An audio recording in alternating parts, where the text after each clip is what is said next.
இங்கிருந்து முதல்ல போ.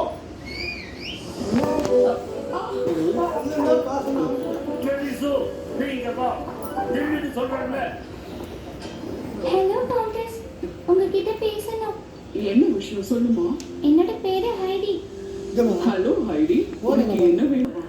நேத்து பார்க்குக்கு வந்திருந்தோம். உங்களை பார்த்ததுக்கு அப்புறம் அவரோட மனைவி ஆன மாதிரி இருக்கீங்கன்னு ஓ சொன்னாங்க. அப்படியா? செல்லம்மா கிட்ட ஒரு ட்ரிப்புக்கு போகும்போது அவங்க காணாம போயிட்டாங்க. 10 வருஷத்துக்கு முன்னாடி நான் ஒரு விபத்துல சிக்கிட்டேன். என்னுடைய ஞாபகங்கள் எல்லாம் போயிடுச்சு. அதுவுமே சலாமா விபத்துல தான். உங்களுக்கு எதுவுமே ஞாபகம் இல்லையா? உங்க குடும்பத்தை பத்தி கூடவா? எனக்கு ஒண்ணுமே ஞாபகம் இல்ல. கவுண்டரி பார்கோ என்னுடைய இறந்து போன கணவரை தவிர வேற எதுவுமே எனக்கு ஞாபகத்துக்கு இல்ல. என்னோட தாத்தா இந்த ஸ்ப்ரூச்சை என்கிட்ட கொடுத்தாரு. இது என்னோட பாட்டி. இது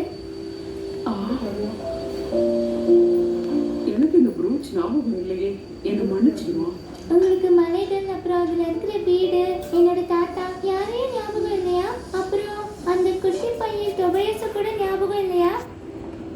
என்ன நீ மன்னிச்சிடு ஹைடி. அந்த பையனுக்கு தான் நன்றி சொல்லி ஆகணும். அதனாலதான் நான் இவனை பிடிச்சேன். இல்லைன்னா கஷ்டமா இருக்கும். ட்ரெயின் இப்ப கிளம்ப போகுது. எல்லாரும் வண்டியில ஏறுங்க. சரி, சோ இப்படி பண்ணக்கூடாது. ட்ரெயின் கிளம்ப போகுது. முதல்ல ட்ரெயின்ல ஏறுங்க. மத்ததெல்லாம் அப்புறமா பேசிக்கலாம். ப்ளீஸ் கவுண்டஸ் தேவாகோ, என்னோட தாத்தாவை நீங்க ஒரே முறை வந்து பாக்குறீங்களா? ஒரு முறை போதும்.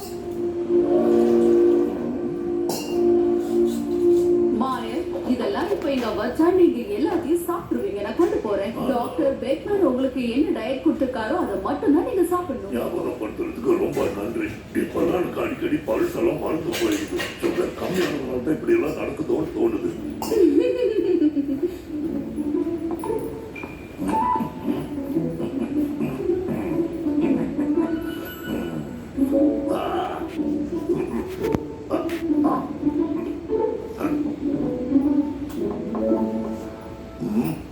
உள்ள வாங்க.